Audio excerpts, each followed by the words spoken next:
On this video, I'm going to read to you the book The Master Key System, the inspiration for the best-selling The Secret, written by Charles F. Haanel. I'm going to start with the foreword. Nature compels us all to move through life. We could not remain stationary however much we wished. Every right-thinking person wants not merely to move through life like a sound-producing, perambulating plant, out to develop, to improve, and to continue the development mentally to the close of physical life. This development can occur only through the improvement of the quality of individual thought and the ideals, actions, and conditions that arise as a consequence. Hence, a study of the creative process of thought and how to apply them is of supreme importance to each one of us. This knowledge is the means whereby the evolution of human life on earth may be hastened and uplifted in the process. Humanity ardently seeks the truth and explores every avenue to it. It is this process. In this process, it has produced a special literature which rings the whole gamut of thought from the trivial to the sublime, up from divination through all the philosophies, to the final lofty truth of the Master Key. The Master Key is here given to the world as a means of tapping the great cosmic intelligence and attracting from it that which corresponds to the ambitions and aspirations of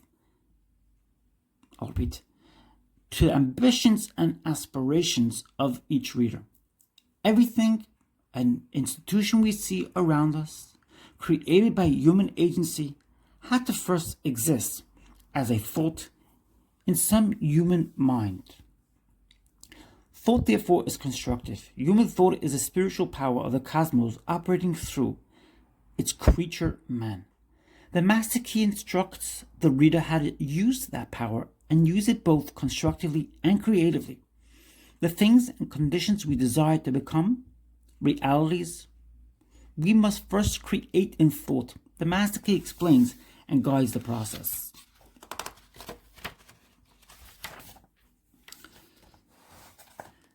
There is at the present a great ferment of unrest as a result of wars. Wars usually occur either from an explosion or collapse of economic conditions, due to wrong thinking or from an absence of any thought at all, or from a delay in the application of right thought. Whatever some may think, it is not at this moment an economic or social revolution for which a troubled world is yearning. What the world consciously or subconsciously desires is neither the overthrow nor fusion of nations or classes, but a rapid adjustment of consuming to producing power, viz. A speeding up of the process of social evolution to the point where the standards of life correspond to new demands. These demands are created by the open-eyed participation of all in the life of an intenser age, and by the spread of an improved education in the schools and universities through books, the press, the stage, and the screen. It is not possible to reverse the aspiration of humanity, hence the decision to be made whether this evolution should be stemmed or whether it should be helped. If helped, it is important that the ethic which is to lead humanity onward should be lofty, practical, and one that modern people can understand. The Master Key is this ethic. The Master Key reveals the wisdom of the ages and expounds it with the simple lucid power which arises from inspiration. The author, Mr. Charles F. Haanel, inspired himself, is able to inspire the reader. Through the multiplication of similarly inspired individuals in all countries, the potentiality exists how to create deliberately a growing community of interests and to improve national and world conditions more quickly than in the past by a process of harmonious collaboration. The power of human thought, as taught by the Master Key, is the only human power which is greater than the power of arms. The dawn of the age of thought does not mean the end of the use of might. it implies the end of the abuse of might. It means the use of the common power solely for purposes beneficial to the individual, to the nation, and to the world. More than 350,000 individuals are already master key adepts. They are creating conditions in the new world and form a body of master key thought, which is an example and friendly invitation to thinking people in our own commonwealth and other lands. The master key teaching has hitherto been published in the form of a correspondence course of 24 lessons, delivered to students 1 per week for 24 weeks. The reader who now receives the whole 24 parts at one time is warned not to attempt to read the book like a novel, but to treat it as a course of study and conscientiously to imbibe the meaning of each part. I repeat that. But to treat it as a course of study and conscientiously to imbibe the meaning of each part, reading and rereading one part only per week before proceeding to the next.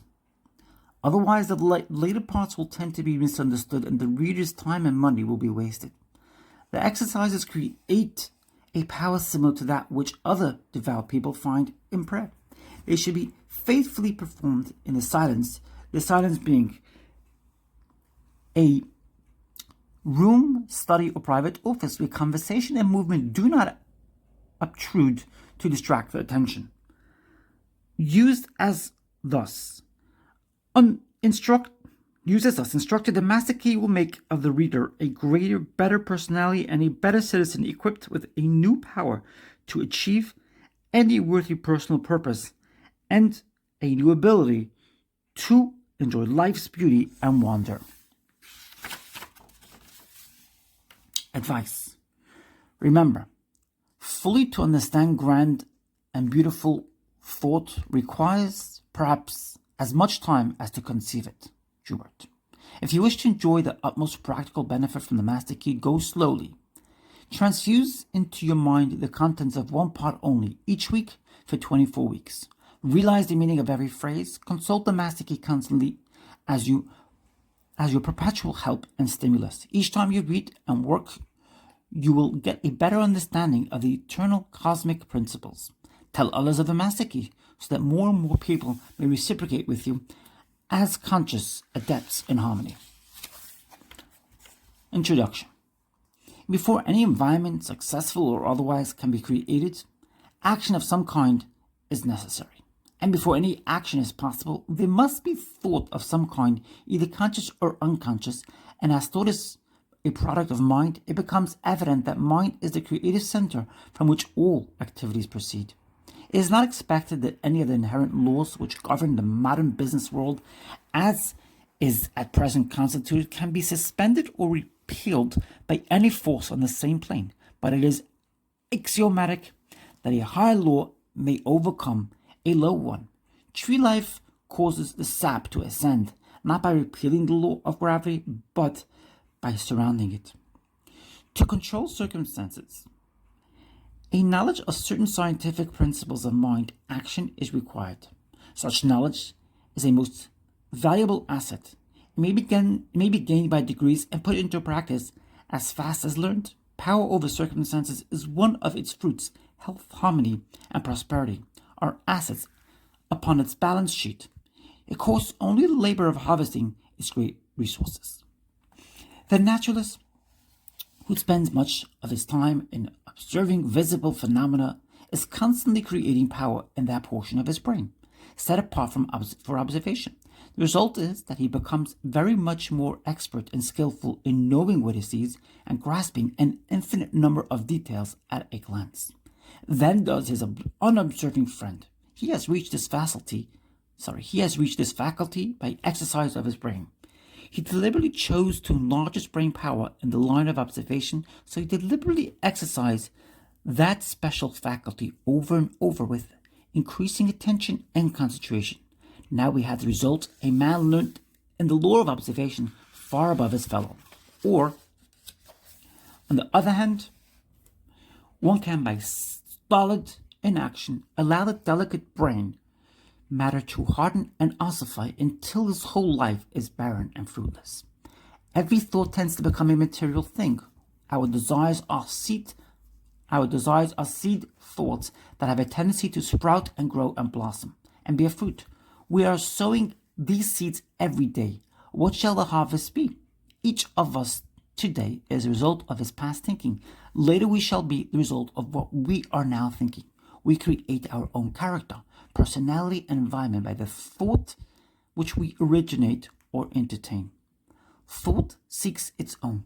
The law of mental attraction is an exact parallel to the law of atomic affinity. Mental currents are as real as electric, magnetic, or heat currents. We attract the currents with which we are in harmony.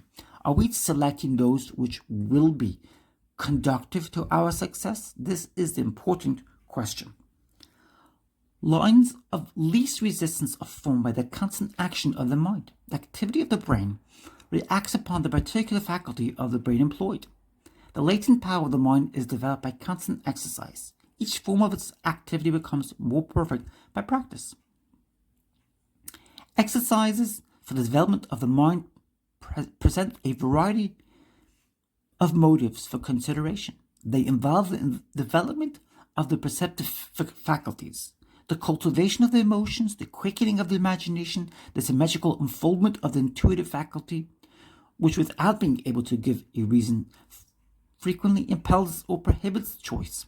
And finally, the power of the mind may be cultivated by the development of the moral character. The greatest man, said Seneca, is he who chooses right with invincible determination. The greatest power of the mind, then, depends upon its exercise in moral channels, and therefore requires that every conscious mental effort should involve a moral end. A developed moral consciousness modifies consideration of motives and increases the force and continuity of actions.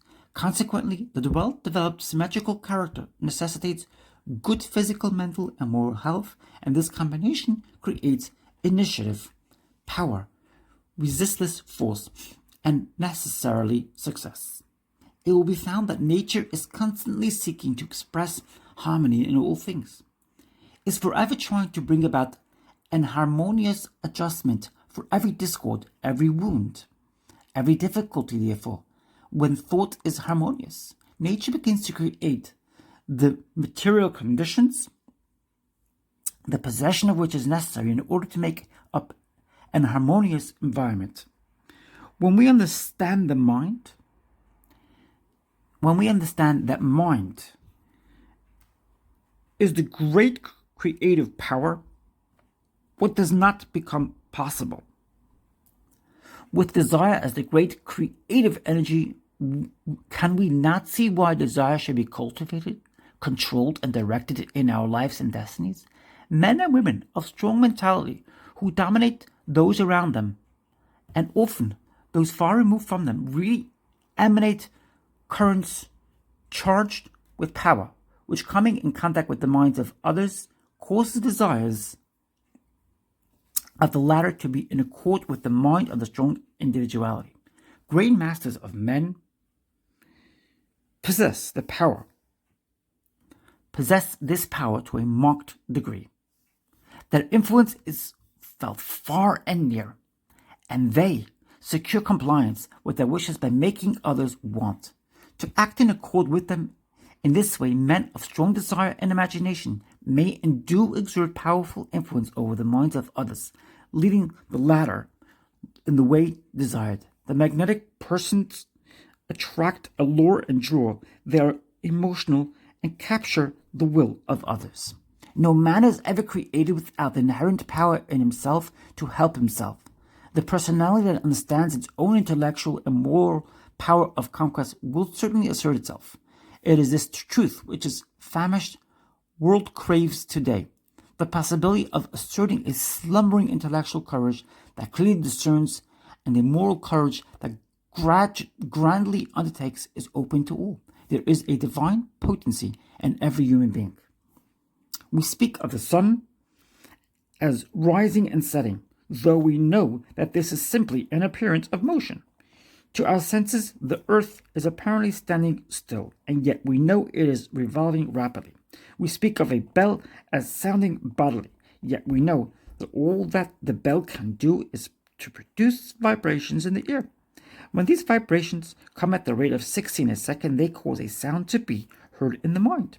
It is possible for the mind to hear vibrations up to the rate of 38,000 a second. When the number increases beyond this, all is silence again, so that we know that the sound is not in the bell, it is in our own minds. We speak and even think of the sun as giving light, yet we know it is simply giving forth energy which produces vibrations in the ether at the rate of 400 trillion a second, causing what are termed light waves, so that we know that what we call light is simply a mode of motion, and the only light that there is the sensation caused in the mind by the motion of these waves.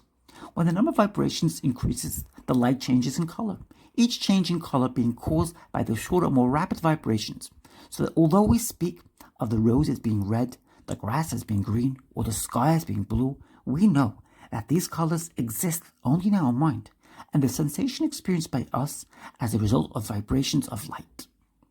When the vibrations are reduced below 400 trillion a second, they no longer affect us as light, but we experience the sensation of heat. So we have come to know that appearances exist for us only in our consciousness. Even time and space become annihilated, time being only the experience of succession, there being no past or future except as thought relation to the present. And last analysis, therefore, we know that one principle governs and controls all there is. Every atom is forever conserved. Whatever is pottered with must inevitably be received somewhere. It cannot perish, and it only exists for use. It can go only where it is attracted and therefore required. We can receive only what we give, and we may give only to those who we can receive. And it remains with us to determine our rate of growth and the degree of harmony that we shall express. The laws under which we live are designed solely for our advantage. These laws are immutable, and we cannot escape from their operation. All the great eternal forces act in solemn silence, but it is in our power to place ourselves in harmony with them, and thus express a life of comparative peace and happiness. Difficulties, disharmonies, obstacles indicate that we are either refusing to give out what we no longer need, or refusing to accept what we require.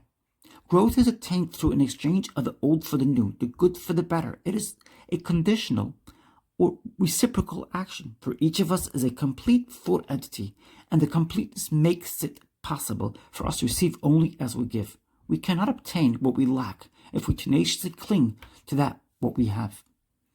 The principle of attraction operates to bring us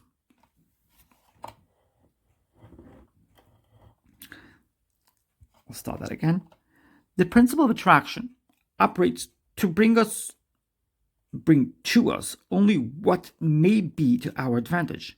We are able consciously to control our conditions as we come to sense the purpose of what we attract, and are able to attract from each experience only what we require for our further growth. Our ability to do this determines the degree of harmony or happiness we attain. The ability to appropriate what we require for our growth continually increases as we reach higher planes and broader visions. And the greater our ability to know what we require, the more certain we shall be to discern its presence, to attract it and absorb it, to attract it and to absorb it. Nothing may reach us except what is necessary.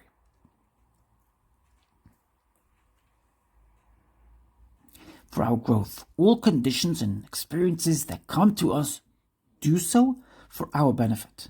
Difficulties and obstacles will continue to come until we absorb their wisdom and gather from them the essentials of further growth. That we reap what we sow is mathematically exact. We gain permanent strength exactly to the extent of the effort required to overcome our difficulties.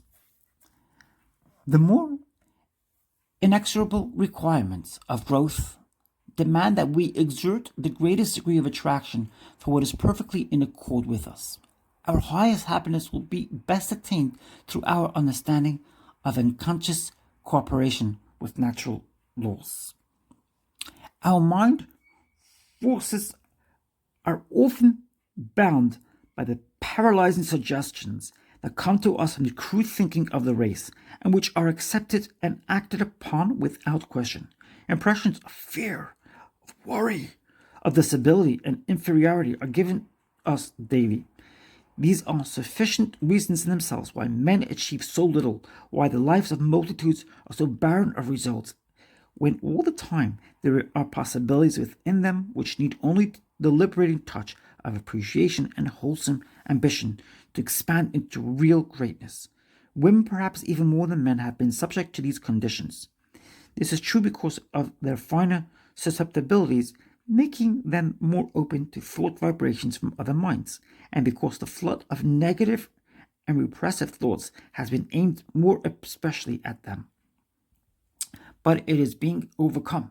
Florence Nightingale became it when she rose in Crimea to heights of tender sympathy and executive ability before unknown among women. Clara Barton, the head of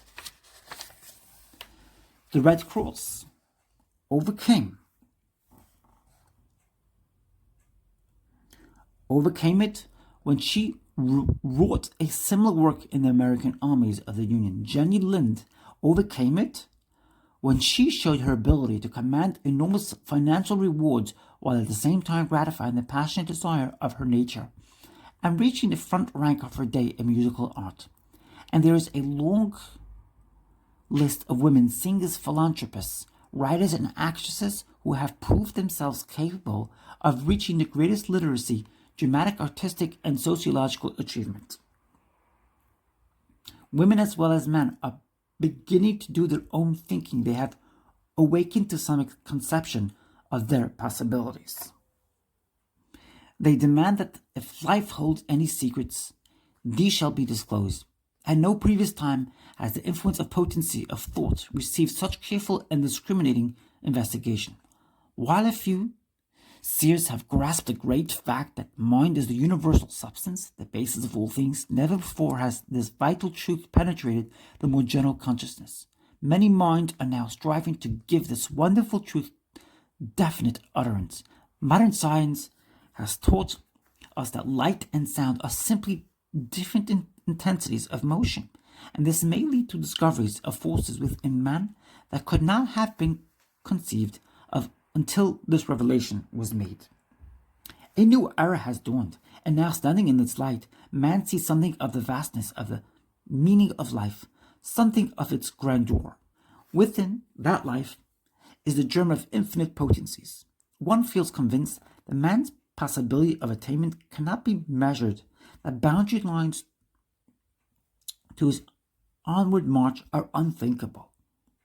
Standing on this height, he finds that he can draw new power to himself from the infinite energy of which he is part.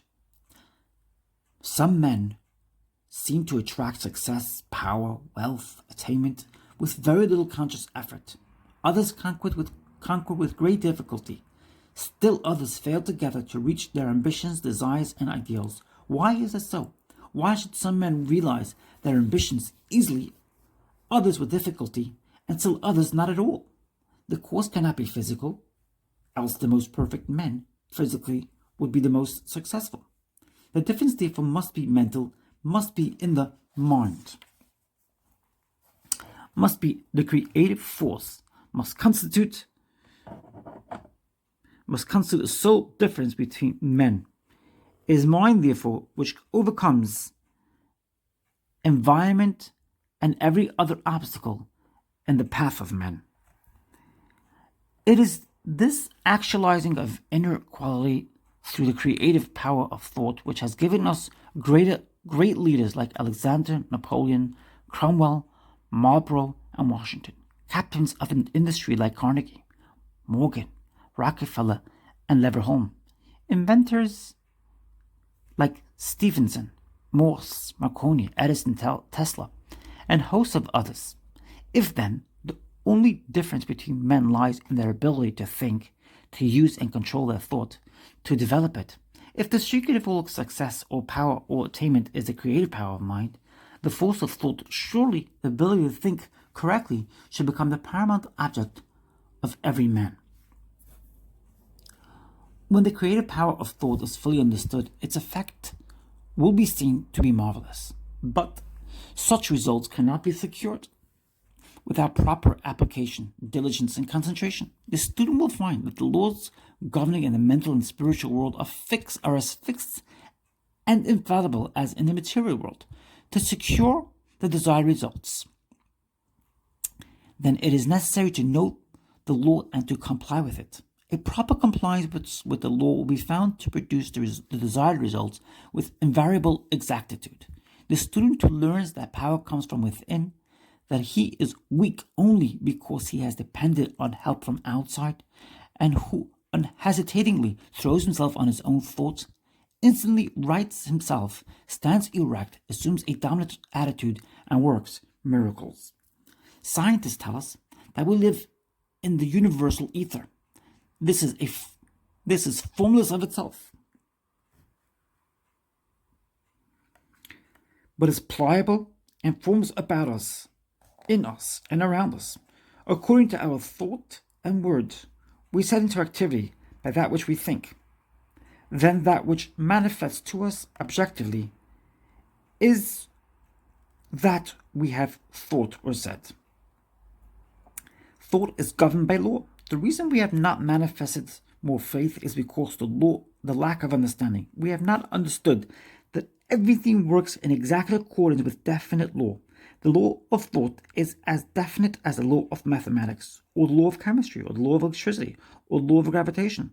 When we begin to understand that happiness, health, success, prosperity, and every other condition or environment are results, and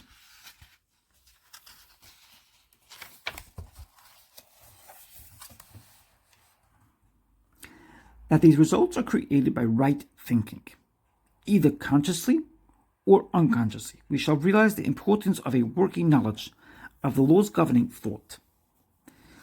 Those coming into a conscious realization of the power of thought find themselves in possession of the best that life can give. Substantial things of a higher order become theirs, and these sublime realities are so constituted that they can be made tangible parts of daily personal life. They realize a world of higher power and keep that power constantly working. The power is inexhaustible, limitless, and they are therefore carried forward from victory to victory. Obstacles that seem insurmountable are overcome. Enemies are changed to friends. Conditions are overcome. Elements transformed. Fate is conquered. The supply of good is inexhaustible, and the demand can be made along whatever lines we may desire. This is the mental law of demand and supply. Our circumstances and environment are formed by our thoughts. We have perhaps been creating these conditions unconsciously. If they are unsatisfactory, the remedy is consciously to alter our mental attitude and see our circumstances adjust themselves to the new mental condition. There's nothing strange or supernatural about this. It is still simply the law of being. The thoughts which take root in the mind will certainly produce fruits of their kind. The greatest schemer cannot gather grapes of thorns or figs of thistles. To improve our conditions, we must first improve ourselves. Our thoughts and desires will be the first to show improvement. To be in ignorance of the laws governing in the mental world is to be like a child and playing with fire, or a man manipulating powerful chemicals without knowledge of their nature and relations. This is universally true because mind is the one great cause which produces all conditions in the lives of men and women. Admitting that you agree with everything that has been stated thus far, and most persons will take no exception to anything that has been said, it still remains to make a practical application of the law. In order to take advantage of this law and put ourselves into harmonious relationship,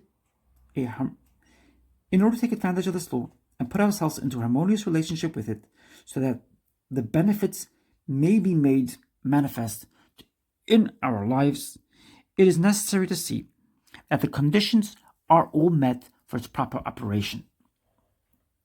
We may know the laws governing electricity. We may have all the proper mechanisms, the lamps, the wires, the stitches, and we may even know how to generate the power. But if the connections are not properly made, we can work the switch till doomsday, and no light will appear. So with the law of attraction, it is operation all the time. Everywhere something is constantly being created, something is appearing, everything is continually changing. But to take advantage of this process, it is just as necessary to comply with the law as it is in the case of electricity or gravitation. Mind is creative and operates through the law of attraction. We are not to try to influence any to do what we think they should do. Each individual has a right to choose for himself. But aside from this, we would be operating on the law of force, which is destructive in its nature and just the opposite of the law of attraction. A little reflection will convince you that all of the great laws of nature operate in silence, and that the underlying principles is the law of attraction. It is only destructive processes, such as earthquakes and catastrophes, that employ force. Nothing good is ever accomplished in that way. To be successful, attention must invariably be directed to the creative plane. It must never seek to deprive. You do not wish to take anything away from anyone else. You want to create something for yourself, and what you want for yourself you are perfectly willing that everyone else should have. You know that it is not necessary to take from one to give to another, but that the supply for all is abundant. Nature's storehouse of wealth is inexhaustible, and if there seems to be lack of supply anywhere, it is only because the channels of distribution are as yet imperfect. Abundance is natural law of the universe. The evidence of this law is conclusive. We see it on every hand. Everywhere nature is lavish, wasteful, extravagant. Nowhere is economy observed in any created thing. Profusion is manifested in everything. The millions and millions of trees and flowers and plants and animals and the vast scheme of reproduction, where the process of creating and recreating forever going on. All indicates the lavishness with which nature has made provision for man. That there is an abundance for everyone is evident, but that many seem to have been separated from the supply is also evident. But that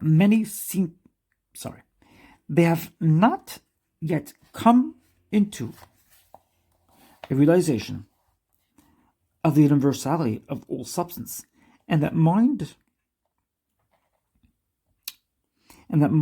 is the active principle which starts causes emotion, whereby we are related to the things we desire. It is evident, therefore, that he who fails to fully investigate and take advantage of the wonderful progress which is being made in this last and greatest science will soon be as far behind as the man who would refuse to acknowledge and accept the benefit which have accrued to mankind through an understanding of the laws of electricity. Of course, mind attracts negative conditions such as readily as favorable conditions, and when we consciously or unconsciously visualize every kind of lack, limitation, and discord, we create these conditions. This is what many are unconsciously doing all the time.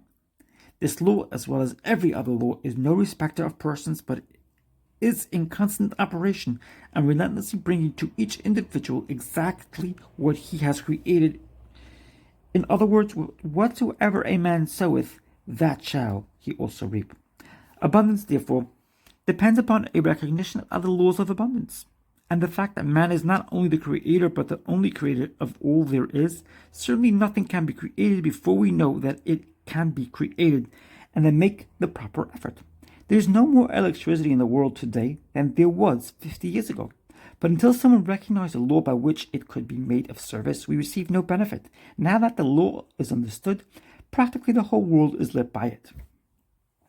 So with the law of abundance, it is only those who recognize the law and place themselves in harmony with it who share in its benefits. A recognition of the law of abundance develops certain mental and moral qualities, among which are courage, loyalty, tact, sagacity, individuality, and constructiveness. These are all modes of thought, and as all thought is creative, they manifest in objective conditions corresponding with the mental condition. This is necessarily true because the ability of the individual to think is his ability to act upon the universal mind and bring it into manifestation. It is a process whereby the individual becomes a channel for the differentiation of the universal. Every thought is a cause and every condition an effect. This principle endows the individual with seemingly transcendental possibilities, among which is the mastery of conditions through the creation and recognition of opportunities. This creation of opportunity implies the existence of or creation of the necessary qualities or talents, which are thought forces and which result in a consciousness of power which future events cannot disturb. It is this organization, a victory of success within the mind, this consciousness of power within which constitutes the responsive, harmonious action whereby we are related to the objects and purposes which we seek. This is the law of attraction in action. This law, being the common property of all, can be exercised by anyone having sufficient knowledge of its operation. Courage is that power of the mind which manifests in the love of mental conflict. It is a noble and lofty sentiment. It is equally fitted to command or obey. Both require courage.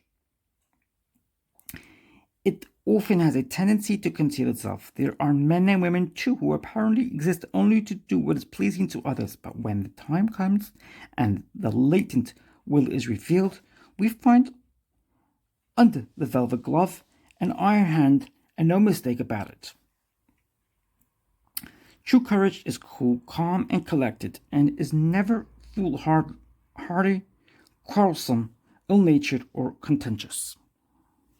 Accumulation is the power to reserve and preserve a part of the supply which we are constantly receiving, so as to be in position to take advantage of the larger opportunities which will come as soon as we are ready for them. Has it not been said, to him that hath shall be given? All successful businessmen have this quality, well developed.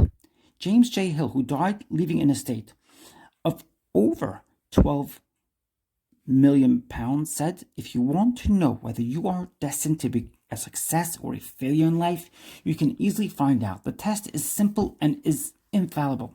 Are you able to save money? If not, drop out. You will lose. You may think not, but you will lose as short as you live. The seat of success is not in you.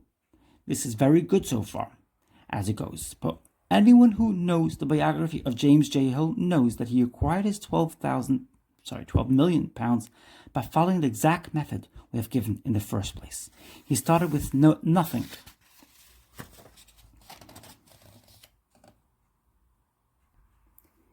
He had to use his imagination to idealize the vast railroad which he projected across the American prairies. He then had to come into a recognition of the law of abundance in order to provide the ways and means for materializing it. Unless he had followed out this program, he would never have had anything to save. Accumulation acquires momentum. The more you accumulate, the more you desire, and the more you desire, the more you accumulate, so that it is but a short time until the action and reaction acquire a momentum that cannot be stopped. It must, however, never be confounded with selfishness, miserliness, or penuriousness. They are perversions and will make any true progress impossible. Constructiveness is a creative instinct of the mind. It will be readily seen that every successful businessman must be able to plan, develop, or construct. In the business world, it is usually referred to as initiative. It is not enough to go along in the beaten path. New ideas must be developed, new ways of doing things. It manifests in building, designing, planning, inventing, discovering, improving. It is a most valuable quality and must be constantly encouraged and developed. Every individual possesses it in some degree, because he is a center of consciousness in that infinite and internal energy from which all things proceed. Water manifests on three planes: as ice, as water, and as steam. It is all the same compound. The only difference is the temperature. But no one will try to drive an engine with ice converted into steam, and it easily takes up the load. So with your energy, if you want it to act on the creative plane, you will have to begin by melting the ice with the fire of imagination. And you will find that the stronger the fire and the more ice you melt, the more powerful your thought will become, and the easier it will be for you to materialize your desire. Sagacity is the ability to perceive and cooperate with natural law. True sagacity avoids trickery and deceit, as it would be the leprosy. It is the product of that deep insight which enables one to penetrate into the heart of things and understand how to set causes in motion, which will inevitably create successful conditions. Tact is a very subtle and at the same time a very important factor in business success. It is very similar to intuition. To possess tact, one must have a fine feeling, must instinctively know when to say or what to say or what to do. In order to be tactful, one must possess sympathy and understanding. Understanding which is so rare for all men see and hear and feel, but how desperately few understand. Tact enables one to foresee what is about to happen and calculate the result of actions. Tact enables us to feel when we are in the presence of physical, mental, and moral cleanliness, for these are today invariably demanded as a price of success. Loyalty is one of the strongest links which bind men of strength and character. It is one which can never be broken with impunity. The man who would lose his right hand rather than betray a friend will never lack friends. The man who will stand in silent guard until death, if need be, beside the shrine of confidence or friendship of those who have allowed him to enter, will find himself linked with a current of cosmic power, which will attract desirable conditions only. It is inconceivable that such a one should ever meet with lack of any kind. Individuality is the power to unfold our own latent possibilities, to be a law unto ourselves, to be interested in the race rather than the goal. Strong men care nothing for the flock of imitators who trot complacently behind them. They derive no satisfaction from the mere leading of large numbers or the plaudits of the mob. This pleases only pretty natures and inferior minds. Individuality glories more in the unfolding of the power within than in the servility of the weakling. Individuality is a real power inherent in all, and the development and consequent expression of this power enables one to assume the responsibility of directing his own footsteps, rather than stampeding after some self-assertive weather. Truth is the imperative condition of all well-being. To be sure to know the truth and to stand confidently on it is a satisfaction beside which no other is comparable. Truth is the underlying verity, the condition preceding every business or social relation. Truth is the only solid ground in a world of conflict, doubt, and danger. Every act not in harmony with truth, whether through ignorance or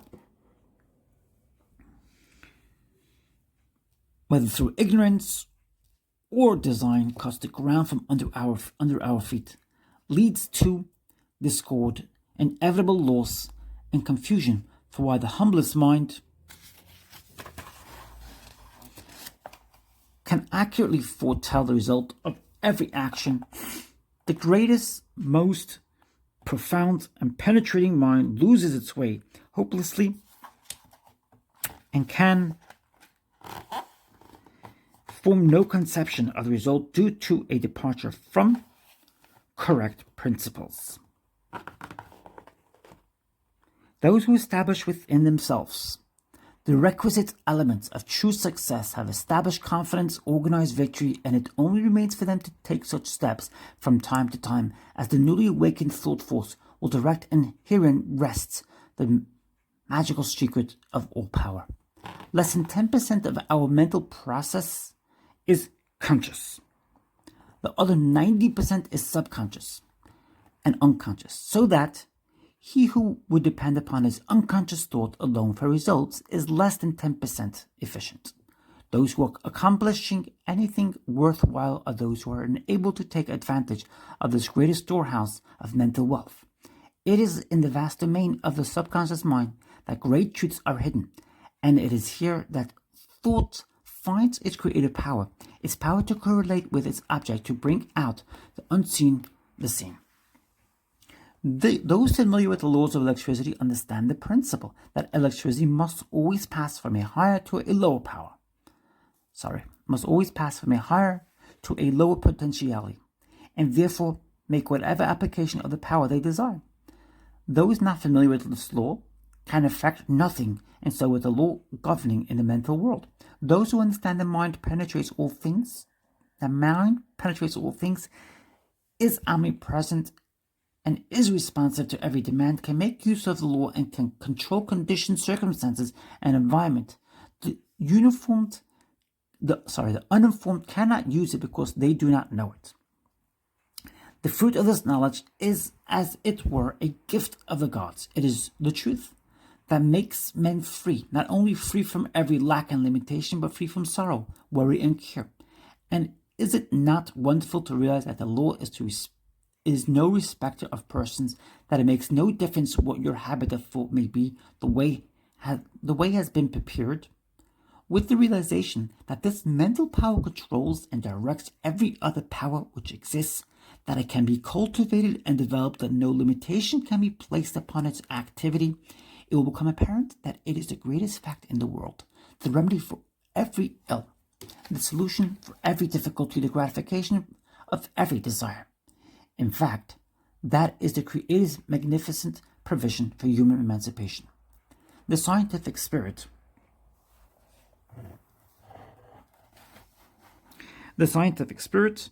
now dominates every field of effort. Relations of cause and effect are no longer ignored. The discovery of a reign of law marked an epoch in human progress. It eliminated the element of uncertainty and caprice from many lives, and substituted law, reason, and certitude. Men now understand that for every result there is an adequate and definite cause, so that when a given result is desired, they seek the condition by which alone this result may be attained. The basis upon which all law rests was discovered by inductive reasoning, which consists of comparing a number of separate instances with one another until a common factor which gives rise to them all is seen. It is this method of study to which the civilized nations owe the greater part of their prosperity and the more valuable part of their knowledge. It has lengthened life, it has mitigated pain, it has spawned rivers, it has brightened night with the splendor of day, extended the range of vision, accelerated motion, annihilated distance, facilitated intercourse, and enabled men to descend into the sea and to soar in the air. What wonder then that men soon endeavored to extend the blessings of the system of study to the method of thinking, so that when it became plainly evident that certain results followed a particular method of thinking, it only remained to classify these results. This method is scientific, and it is the only method by which we shall be permitted to retain the degree of liberty and freedom, which we have been accustomed to look upon as an inalienable right. Because a people is safe at home and in the world only if national preparedness means such things are. I'll repeat that. Because a people is safe at home and in the world only if national preparedness means such things are growing surplus of health, accumulated efficiency in public and private business of whatever sort, continuous advance in the science and art of acting together,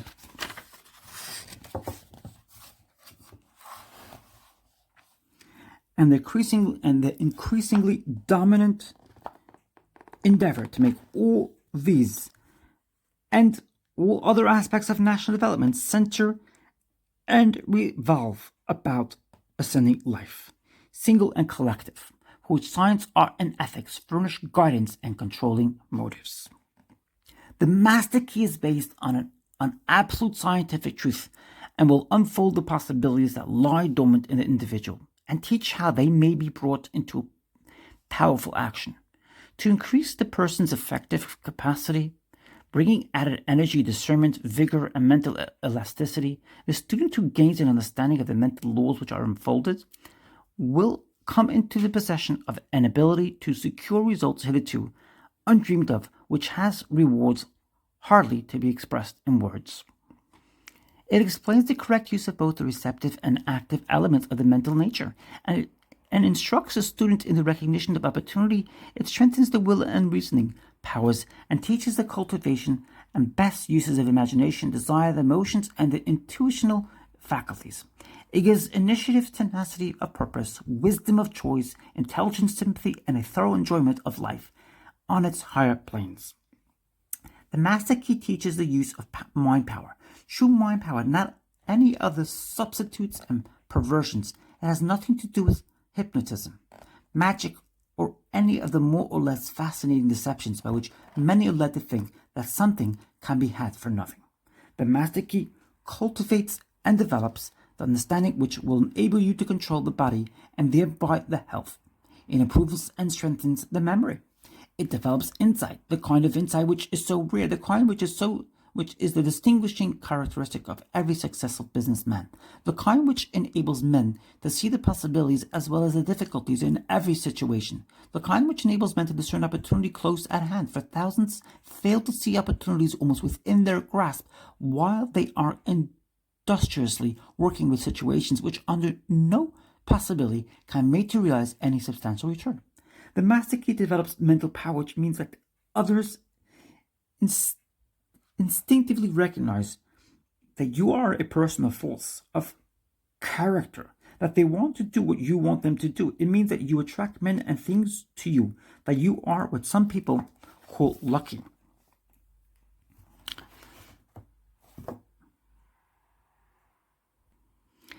That things come your way, that you have come into an understanding of the fundamental laws of nature and have put yourself in harmony with them, that you are in tune with the infinite, that you understand the law of attraction, the natural laws of growth, and the psychological laws on which all advantages in the social and business world rest.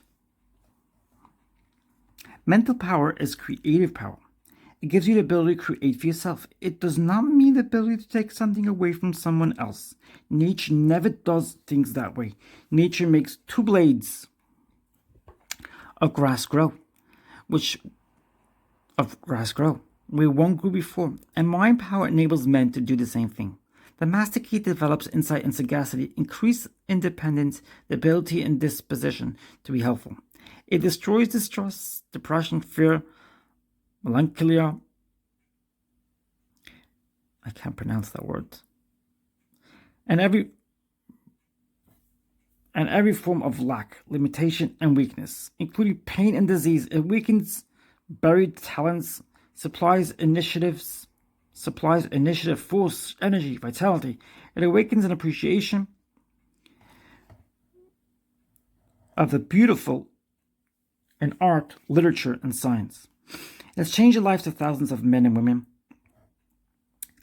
by substituting definite principles for uncertain and hazy methods.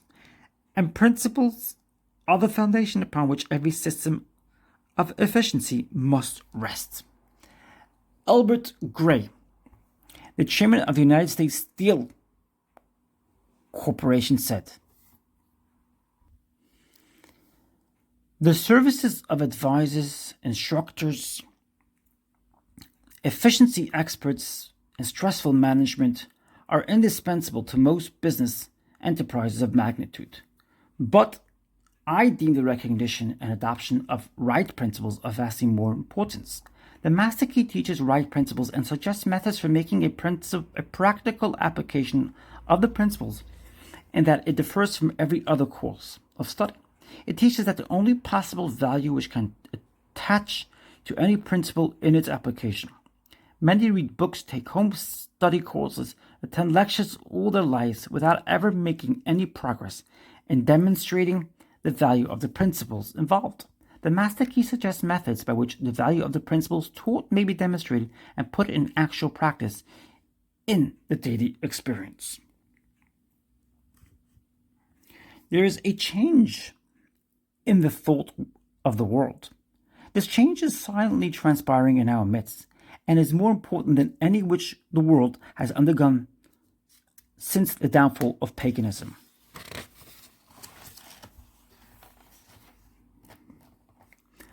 The present revolution, in the opinion of all classes of men, the highest and most cultured of men, as well as those of the laboring class, stands unparalleled in the history of the world. Science has of late made such vast discoveries, has revealed such an infinity of resources, has unveiled such enormous possibilities and such unsuspected forces that scientific men more and more hesitate to affirm certain theories as established and indubitable, or to deny certain other theories as absurd or impossible. And so a new civilization is being born. Customs, creeds, and cruelty are passing. Vision, faith, and service are taking their place. The fetters of tradition are being melted off from harmony, and as the jaws of materialism is being consumed, thought is being liberated, and truth is rising, full-orbed before an astonished multitude. The whole world is on the eve of a new consciousness, a new power, and a new realization of the resources within the self. The last century saw the most magnificent material progress in history. The present century will produce the greatest progress in mental and spiritual power. Physical science has resolved matter into molecules, molecules into atoms, atoms into energy, and it has remained for Sir Ambrose Fleming, an address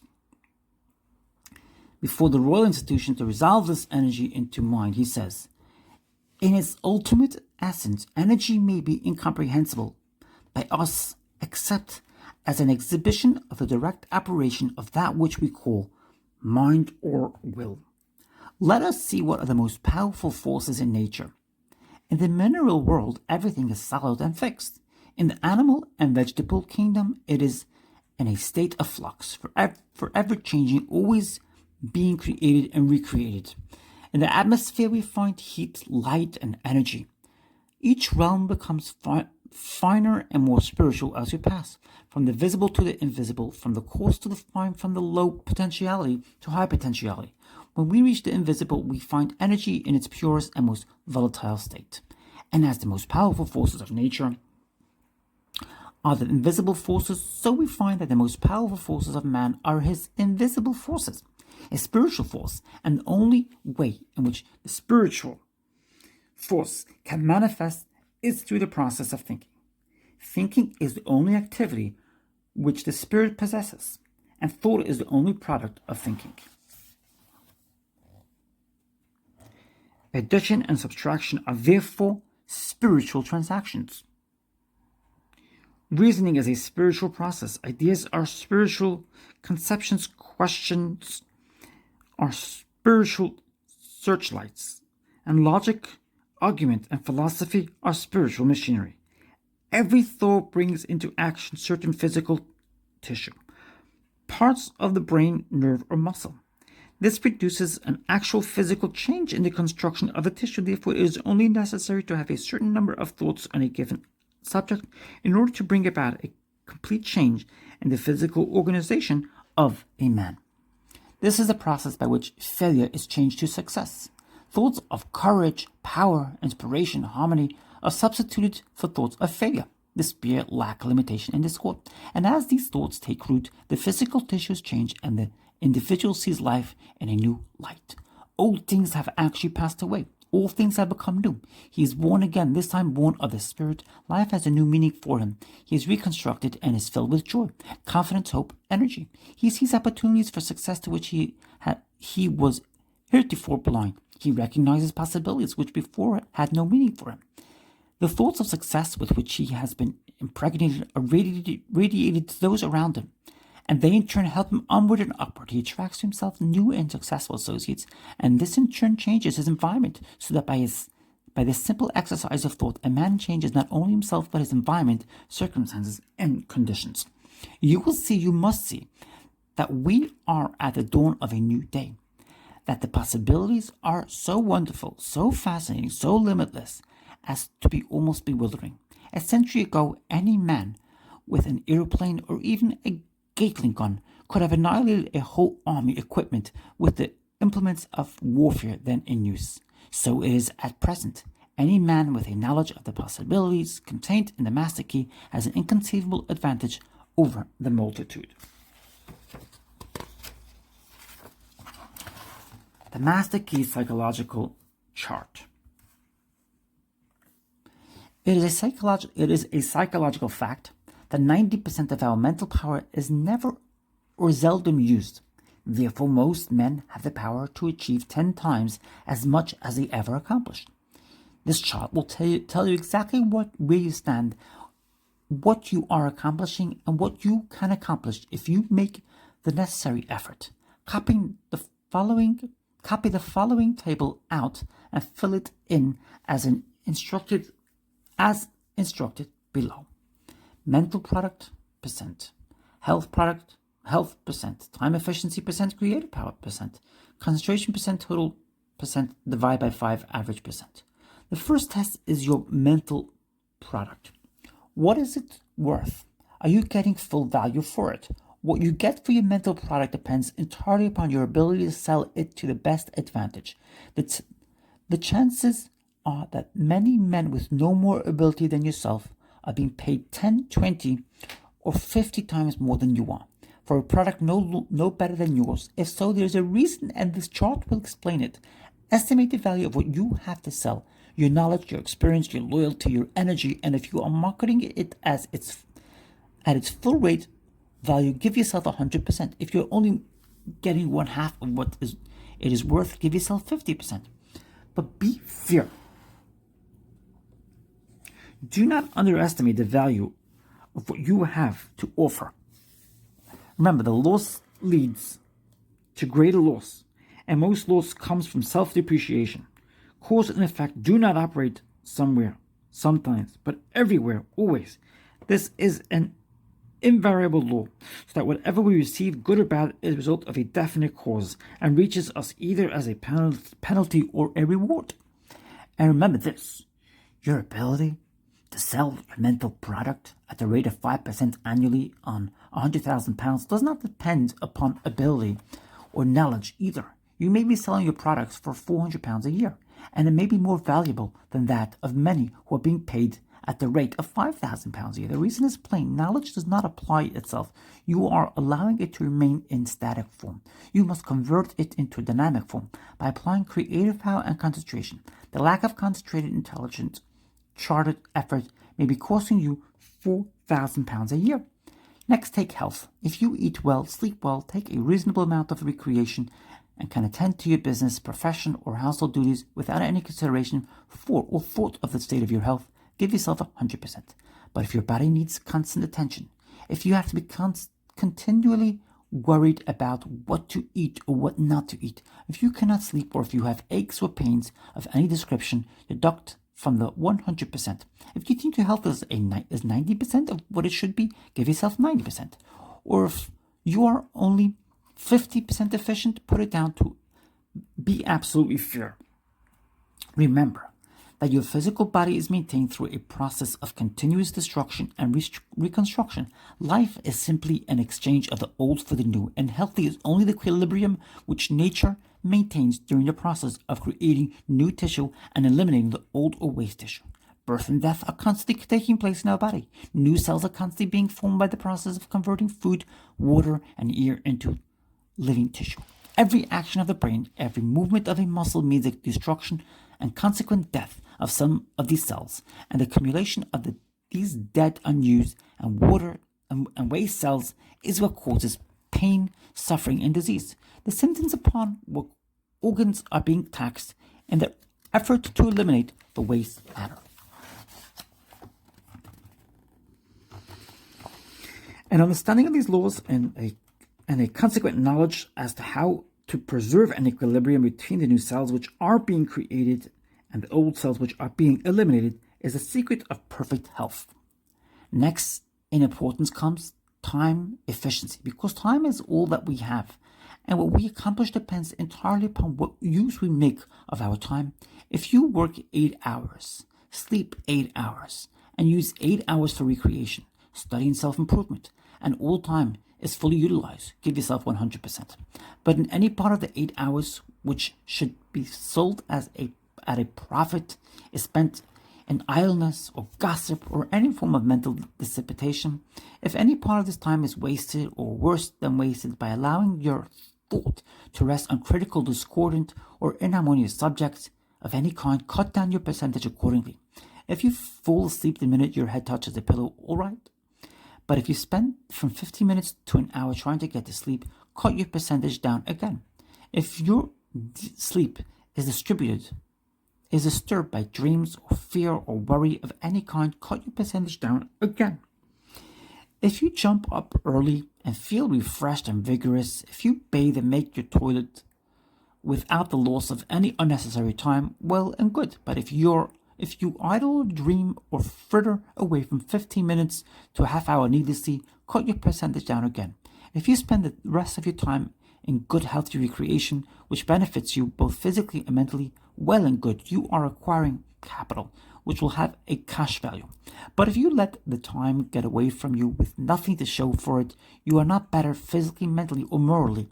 If the time has gone and left nothing of value, then it has been lost, for it may leave something detrimental, something which will prove a handicap in your race for success. Here again, you must be fair with yourself and give yourself exactly the percentage to which you are entitled. Next comes your creative power. If most persons whom you meet do what you want them to do, if they feel toward you as you wish them to feel, if they think what you want them to think, give yourself 100%. Because everything we get must come from others. There is no other channel by which success can reach us. The creative power must be unconsciously exercised. It must be your personality, if however you have to make a tremendous effort when you wish to accomplish something, if you have to exert willpower, if you must fret and worry and stew over the result of an important interview, cut your percentage down to 50% or 40% or even less, because you do not understand the principle involved. When you understand, there will be no cause for anxiety. You will know, because in the first place, you will never want or expect anyone to do anything except what is best for him. You will understand that every transaction must benefit both parties. When you understand these laws, when the principles become a vital part of your life, when they are involved in your mental attitude, you will have found the master key, and all doors will be open to you, because you will understand that every event, every condition, everything was first an idea, and that just to the extent that you grow, quiet, and focus your attention on that idea, stilling all activities of the mind and eliminating all other thoughts from your consciousness, will the various phases and possibilities of the idea develop, and just in accordance with the definiteness with which you picture that idea, and the extent to which the idea takes possession of your will the creative power do its work, and the creative power will eventually take control and direct every activity of both mind and body, and will begin to shape every condition related to the idea, so that sooner or later the idea will come forth in definite, tangible form. If you understand this thoroughly, and have demonstrated it time and time again, so that you can mold and shape and determine conditions, I say again, give yourself 100%. Next comes concentration.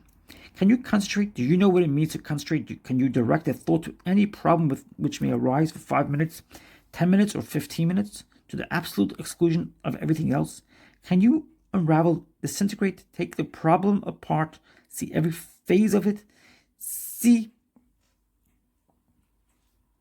the cause which brought it about, see the solution, see it definitely, conclusively, and finally, and know that your solution is correct? Can you then dismiss the matter and turn your attention to something else without ever occurring to the matter again. If you can't do this, give yourself 100%. If, however, you are haunted by fears, troubles, anxieties, if when you have no problem to solve, you make one for yourself by drawing on your imagination, if you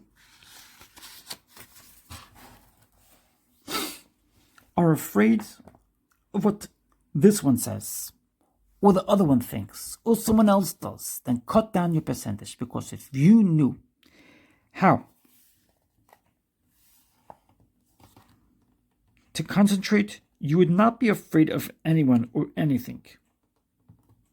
You would be in possession of a power which would make every other known power sink into insignificance. Be careful to give yourself exactly the percentage to which you feel you are entitled. Now strike an average, see where you stand. If you are a little above the average, your chart will be something like this. Mental product 50%, health fit 80%, time efficiency 80%, creative power 50%, concentration 10%. 270%, divide by 5, average 54%. Assuming that you are earning £1,000 a year, and that you feel that your mental product should be worth £2,000 a year, which is the basis for your calculation, then any method which would assist you to increase your earning power to £2,000 a year would be worth £1,000 a year to you. Again, any method which will bring you health, efficiency in your time, efficiency in your creative power, and increase your ability to concentrate would be worth at least £1,000 a year. Many have found that the Master Key teaching does all of this and much more. Part 1 tells upon the possession is based, explains the cause of all gain, explains the cause of loss, as well as all other experiences in life. It explains how power is secured. It tells of a world within and how this world is governed. It explains how the solution for every problem in life may be found. It tells how practical men and women find the courage, power, hope, enthusiasm, and confidence by which they are given the intelligence and wisdom to make their dreams come true. It tells how more efficiency is obtained and retained, and how our future may be placed under our own control instead of being at the mercy of any capricious or uncertain external power. It explains the cause of every condition, the reason for every experience, the origin of all power, and why all power is absolutely under our own control. Would you bring into your life more power? Get the power consciousness. More health, get the health consciousness. More happiness, get the happiness consciousness. Live the spirit of these things until they become yours by right. It will then become impossible to keep them from you. The things of the world are fluid to a power within man by which he rules them. You need not acquire this power. You already have it, but you want to understand it. You want to use it. You want to control it. You want to impregnate yourself with it so that you can go forward and carry the world before you. Day by day, as soon as you go on and on, as you gain momentum, as your inspiration deepens, as your plans crystallize, as you gain understanding, you will come to realize that this world is no dead pile of stones and timber, but that it is a living thing.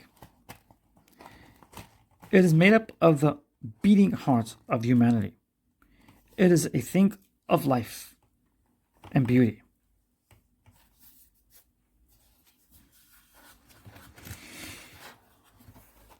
It is evident that it requires understanding to work with material of this description. But those who come into this understanding are inspired by a new light, a new force. They gain confidence and greater power each day. They realize their hopes and their dreams come true. Life has a deeper, fuller, clearer meaning than before. That much gather more is true on every plane of existence. And that loss leads to a greater loss is equally true. Mind is creative, and conditions, environment, and all experiences in life are the result of our habitual or predominant mental attitude. The attitude of mind necessarily depends upon what we think. Therefore, the secret of all power, all achievement, and all possession depends upon our method of thinking. This is true because we must be before we can do, and we can do only to the extent that we are.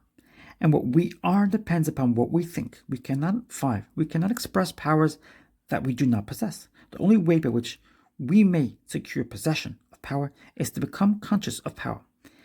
And we can never become conscious of power until we learn that all power is from within. There is a world within, a world of thought and feeling and power, of light and life and beauty. And although invisible, its forces are mighty. The world within is governed by mind. When we discover this world, we shall find the solution for every problem, the cause for every effect. And since the world within is subject to our control, all laws of power and possession are within our control. Number 8, the world without is a reflection of the world within. What appears without is what has been found within. In the world within may be found infinite wisdom, infinite power, infinite supply of all that is necessary, waiting for unfolding, developing, and expressing. If we recognize these potentialities in the world within, they will take form within the world without. Number 9. Harmony in the world within will be reflected in the world without.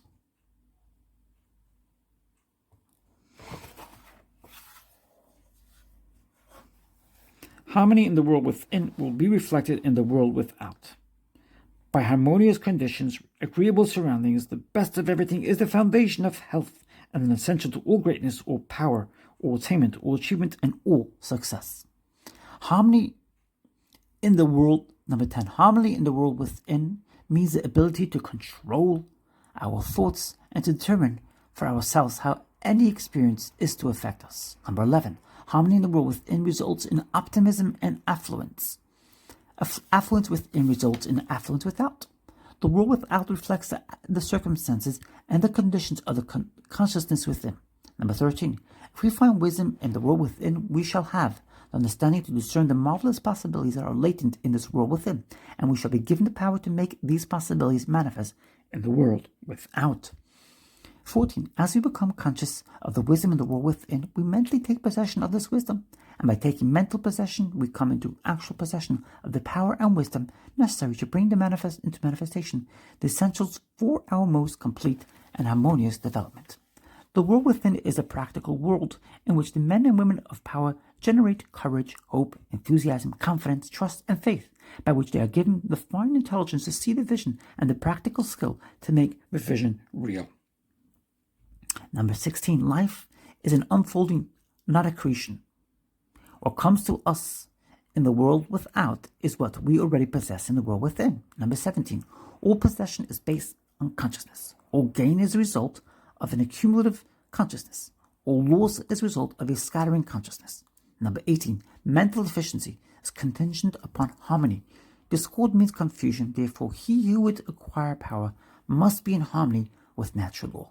Number 19, we are related to the world without by the objective mind. The brain is the organ of this mind, and the cerebrospinal system of nerves puts us in a conscious communication with every part of the body. The system of nerves responds to every sensation of light, heat, odor, sound, and taste. Page number 28.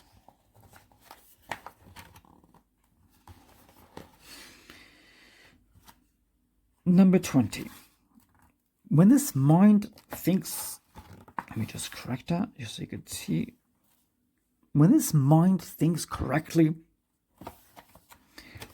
when it understands the truth, when the thoughts sent through the cerebrospinal nervous system to the body are constructive, these sensations are pleasant, harmonious. The result is that we build strength, vitality, and all constructive forces into our body. But it is through this same objective mind that all distress, sickness, lack, limitation, and every form of discord and disharmony is admitted to our lives. It is therefore through the objective mind, by wrong thinking, that we are related to all destructive forces. Number 20. We are related to the world within by the subconscious mind. The solar plexus is the organ of the mind. The sympathetic system of nerves presides over all subjective sensations such as joy, fear, love, emotion, respiration, imagination, and all other subconscious phenomena. It is through the subconscious that we are connected with the universal mind and brought into relation with the infinite constructive forces of the universe. Number 23 is the coordination of these two centers of our being and understanding of their functions, which is the great secret of life. With this knowledge, we can bring the objective and subjective mind into conscious cooperation and thus coordinate the finite and the infinite. Our future is entirely within our own control. It is not at the mercy of any capricious or uncertain external power. Number 24. All agree that there is but one principle of consciousness, pervading the entire universe, occupying all space, and being essentially the same in kind at every point of its presence. It is all-powerful, all wisdom, and always present. All thoughts and things are within itself. It is all in all. Number 25. There is but one consciousness of the universe, able to think, and where it thinks, its thoughts become subjective things to it. As this consciousness is omnipresent, it must be present within every individual. Each individual must be a manifestation of that omnipotent, omniscient, and omnipresent consciousness. Number 26. As there is only one consciousness in the universe that is able to think, it necessarily follows that your subconsciousness is identical with universal consciousness. Or in other words, all mind is one mind. There are no dodging this conclusion. Number 27. The consciousness that focuses in your brain cells is the same consciousness which focuses in the brain cells of every other individual. Each individual is but an individualization of the universal, the cosmic mind. Number 28. The cosmic mind is static or potential energy. It simply is. It can manifest only through the individual, and the individual can manifest only through the universal. They are one. The ability of the individual to think is his ability to act on the universe and bring it into manifestation.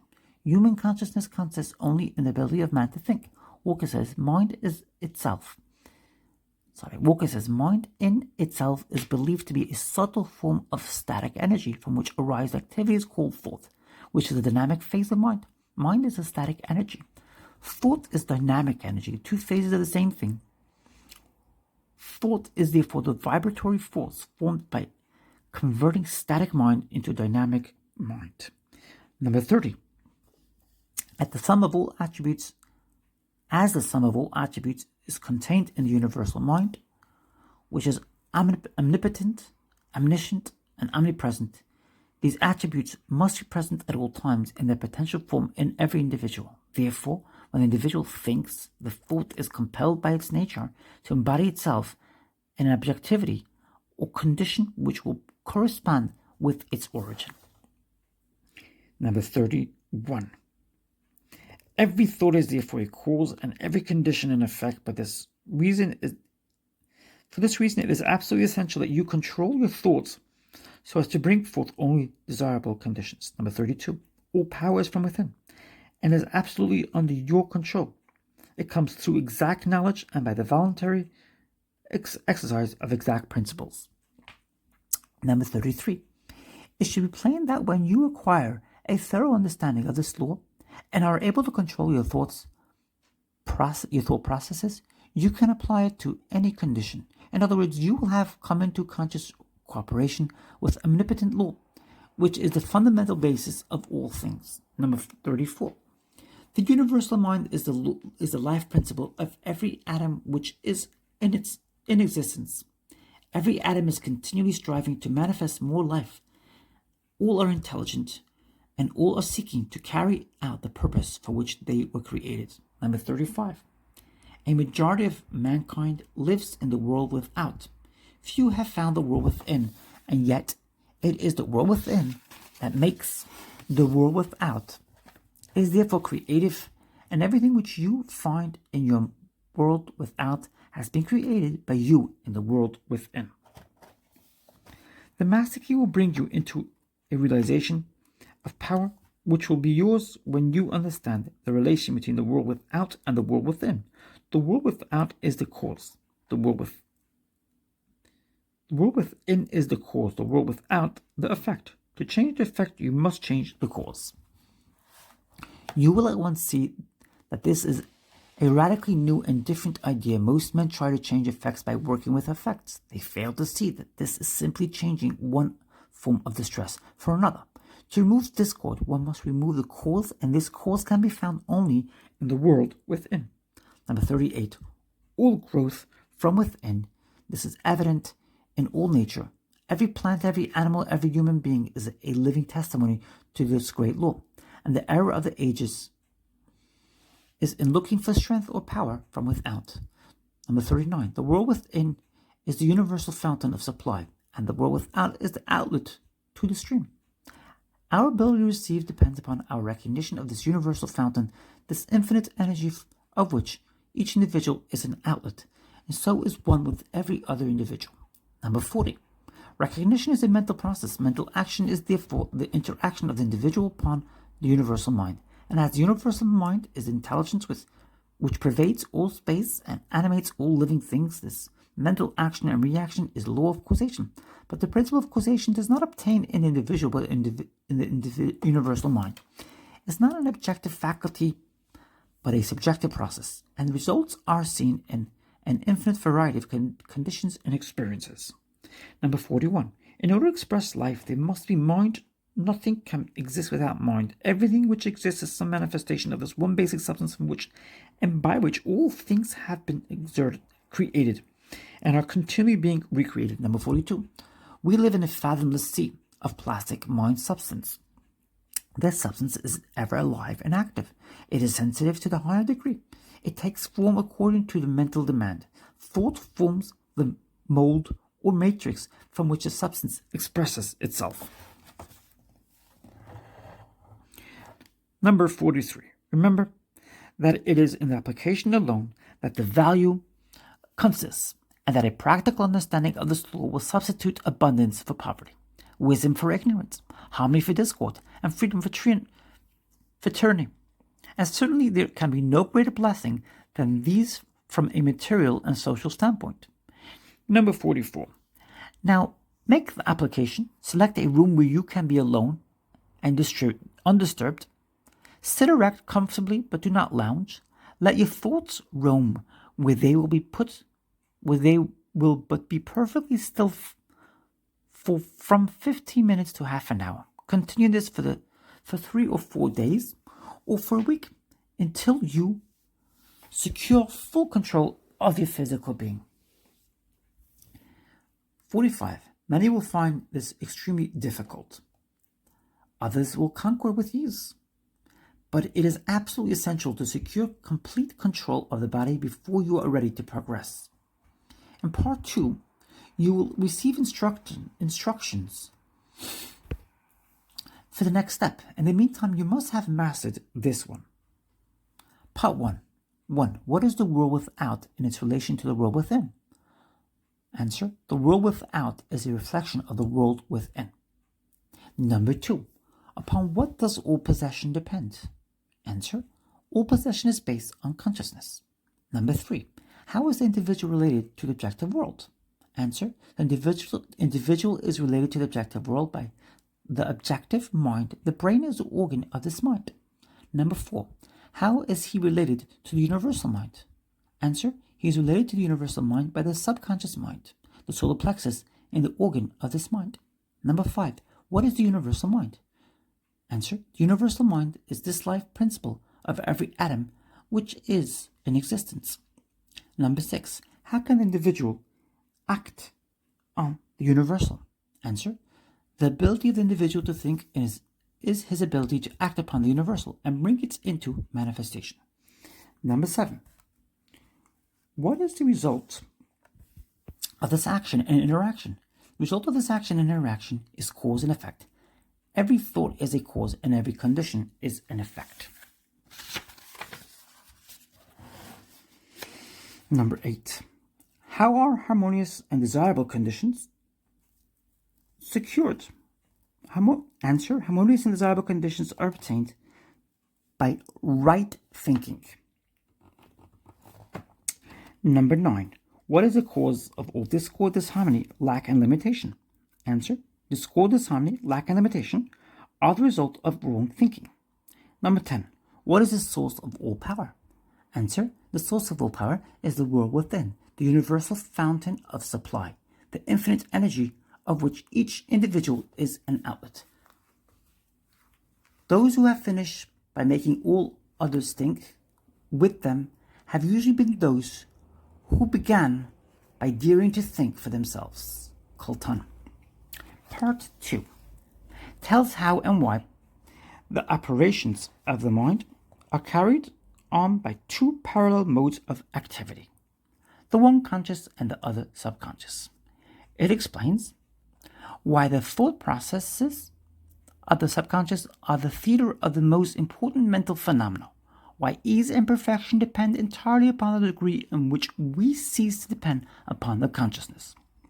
It explains the origin of all great, noble, brilliant thoughts and ideas, why we find ourselves sometimes endowed with tact, instinct, courage, sagacity, and inspiration. In fact, it tells of a vast mental storehouse in which 90% of our thought processes originate.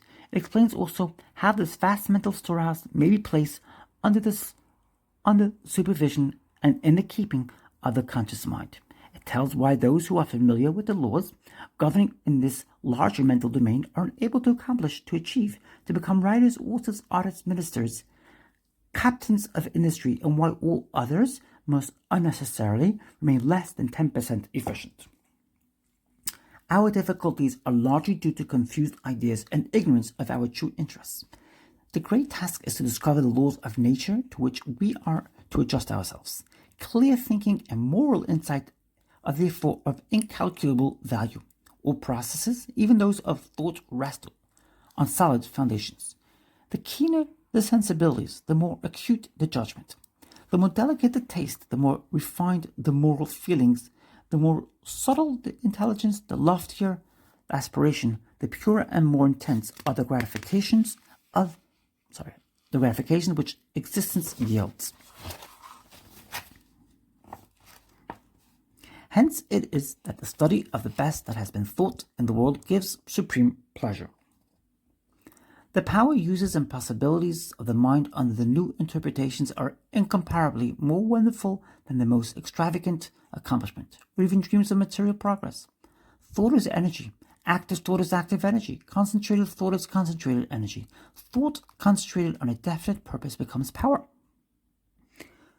This is the power which is being used by those who do not believe in the virtue of poverty or the beauty of self-denial. They perceive that this is the talk of weaklings. The ability to receive and manifest this power depends upon the ability to recognize the infinite energy ever dwelling in man, constantly creating and recreating his body and mind, and ready at any moment to manifest through him in any needful manner. In exact proportion to the recognition of this truth will be the manifestation in the outer life of the individual. Part 2 explains the method by which this is accomplished. Number 1. The operations of the mind are produced by two parallel modes of activity, the one conscious and the other subconscious. Professor Davidson says, "He who thinks to illuminate the whole range of mental action by the light of his own consciousness is not unlike one who should go about to illuminate the universe with sunlight, rushlight." Number 2. The subconscious logical processes are carried on with a certainty and regularity which would be impossible if there existed the possibility of error. Our mind is so designed that it prepares for us the most important foundations of recognition, while we have not the slightest apprehension of the modus operandi. The subconscious soul, like a benevolent stranger, works and makes provision for our benefit, pouring only the mature fruit into our lap. Thus, ultimate analysis of thought processes shows that the subconscious is the theater of the most important mental phenomena. Number 4. It is through the subconscious that Shakespeare must have perceived, without effort, great truths which are hidden from the conscious mind of the student. That Phidias fashioned marble and bronze, that Raphael painted Madonnas and Beethoven composed symphonies. Number 5.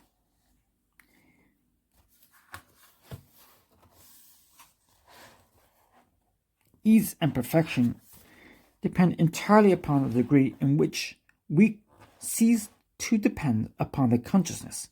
Playing the piano, skating, operating the typewriter, the skilled trades depend for their perfect execution on the processes of the subconscious mind.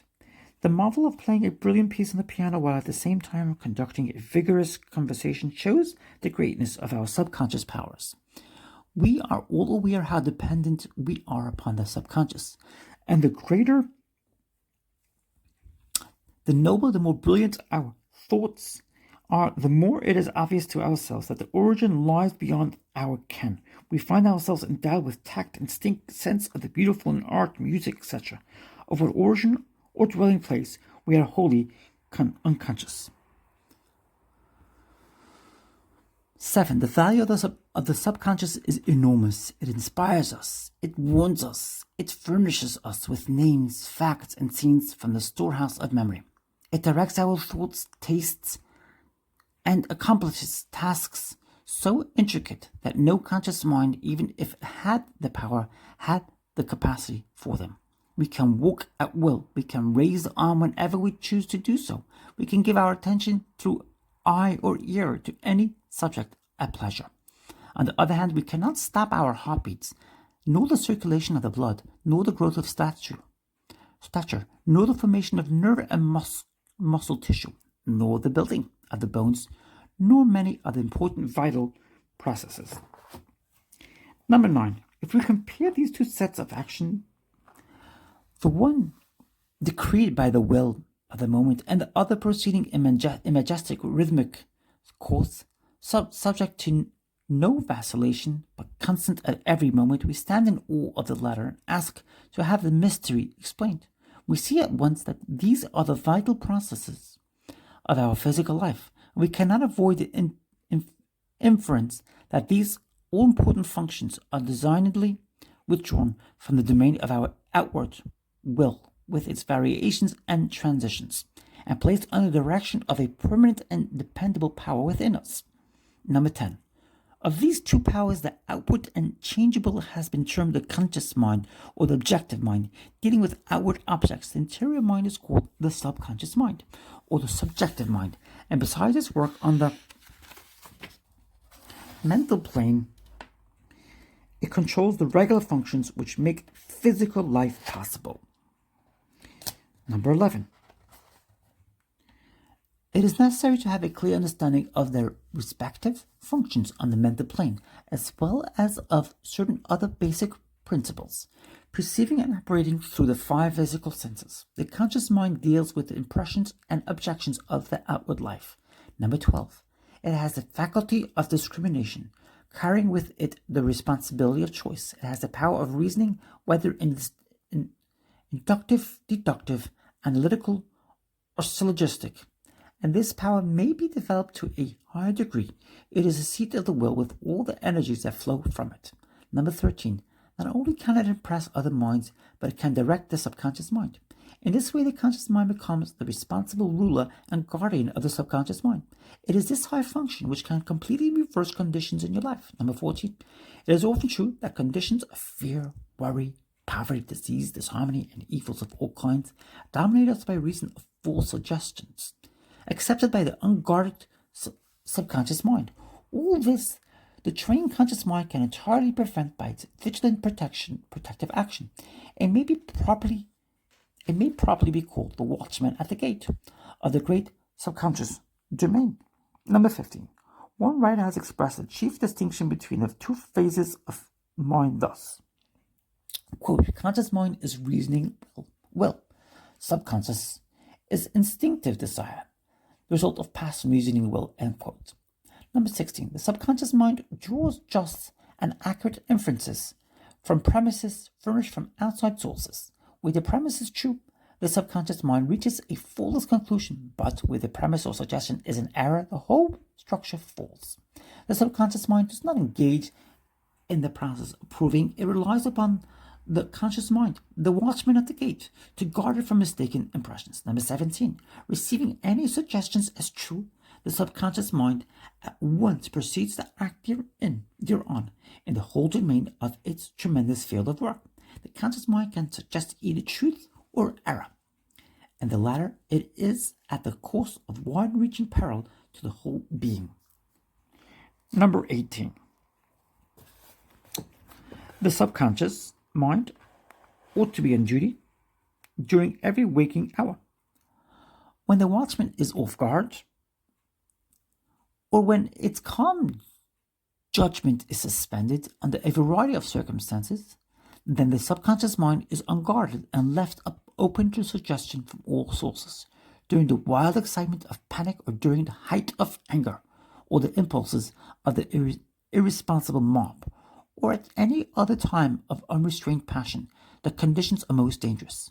The subconscious mind is then open to the suggestion of fear, hatred, selfishness, greed, self-deprecation, and other negative forces derived from surrounding persons or circumstances. The result is usually unwholesome in the extreme, which effects that may endure to distress it for a long time. Hence the great importance of guarding the subconscious mind from false impressions. Number 19. The subconscious mind perceives by intuition. Hence its processes are rapid. It does not wait for the slow methods of conscious reasoning. In fact, it cannot employ them. Number 20. The subconscious mind never sleeps, never rests, any more than does your heart or your blood. It has been found that by plainly stating to the subconscious mind certain specific things to be accomplished, forces are set in operation that lead to the result desired. Here then is a source of power which places us in touch with omnipotence. Herein a deep principle which is well worth our most earnest study. The operation of this law is interesting. Those who put it into operation find that when they go out to meet the person with whom they anticipate a difficult interview, something has been there before them and dissolved the opposed differences. Everything is changed. All is harmonious. They find that when some difficult business problem presents itself, they can afford to make delay, and something suggests the proper solution. Everything is properly arranged. In fact, those who have learned to trust the subconscious mind, that they have infinite resources at their command. Number 22. The subconscious mind is a seat of our principles and our aspirations. It is the fount of our artistic and altruistic ideals.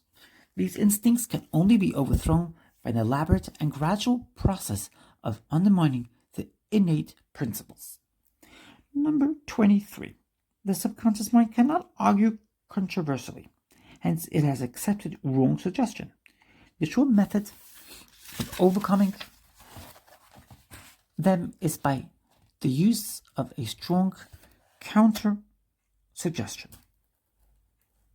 frequently repeated, which the mind must accept, thus eventually forming new and healthy habits of thought and life. For the subconscious mind is the seat of habit. That which we do over and over becomes mechanical. It is no longer an act of judgment, but has worn its deep grooves in the subconscious mind. This is favorable for us if the habit be wholesome and right. If it is harmful and wrong, the remedy is to recognize the omnipotence of the subconscious mind and suggest present actual freedom. The subconscious, being creative and one with our divine source, will at once create the freedom suggested. Number 24, to sum up. The normal functions of the subconscious on the physical side have to do with the regular and vital processes with the preservation of life and the restoration of health, with the care of offspring, which include an instinctive desire to preserve all life and improve conditions generally. Number 25. On the mental side, it is the storehouse of memory. It harbors the wonderful thought messengers who work unhampered by time or space. It is a fountain of the practical initiative and constructive forces of life. It is the seat of habit. Number 26. On the spiritual side, it is a source of ideals of aspiration of the imagination and the channel through which we recognize our divine source. And in proportion as we recognize the divinity we come into an understanding of the source of power. Number 27. Someone may ask, How can the subconscious change conditions? The reply is because the subconscious is part of the universal mind, and a part must be the same in kind and quality as the whole. The only difference is one of degree.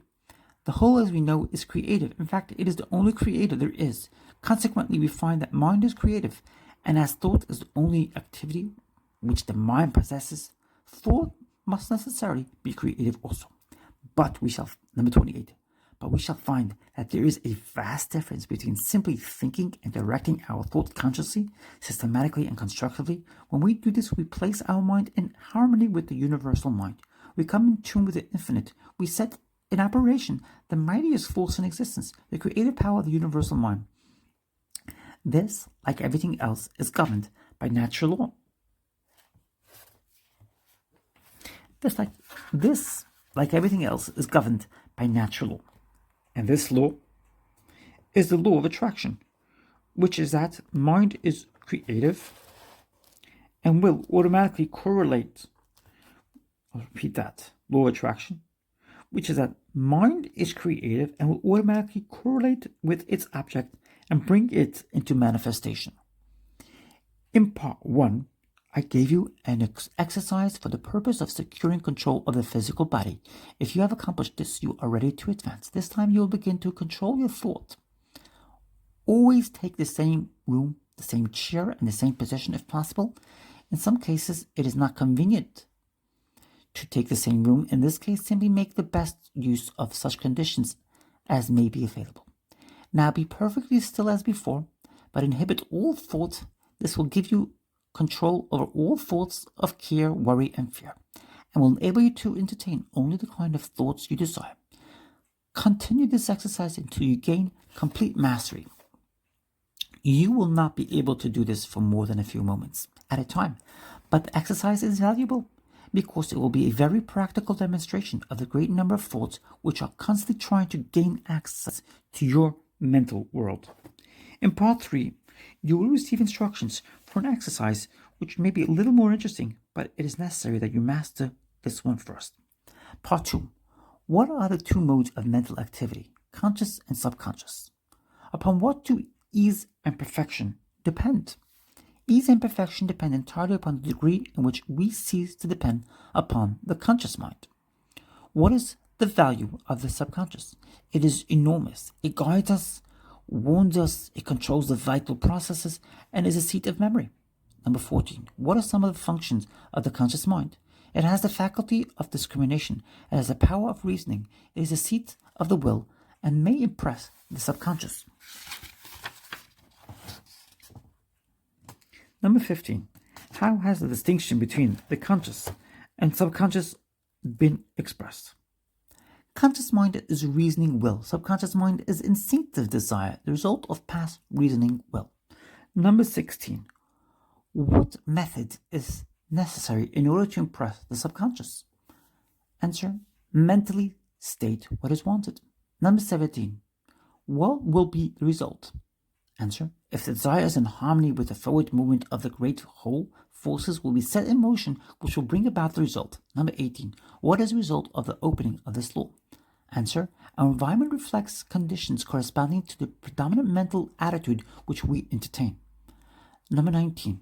What name has been given to this law? Answer: the law of attraction. 20.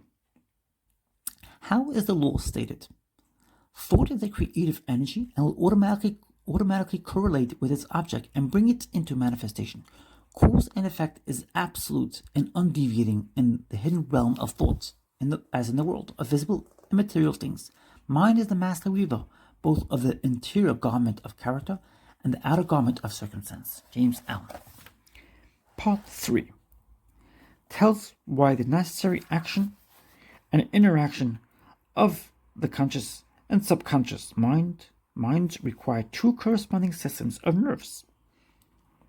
It explains how the connection is made between these two systems of nerves.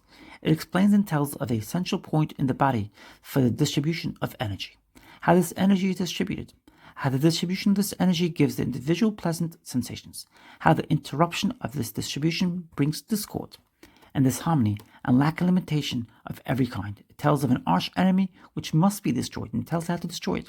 It tells what determines experiences in life with which we are to meet, and why these experiences are under our own control. One enthusiastic reader says of this part, "This document, in my opinion, is the greatest single document beneficial to mankind ever written in the history of the world. It is the first time that I have come into a true understanding of the silent powers that dominate and determine one's success.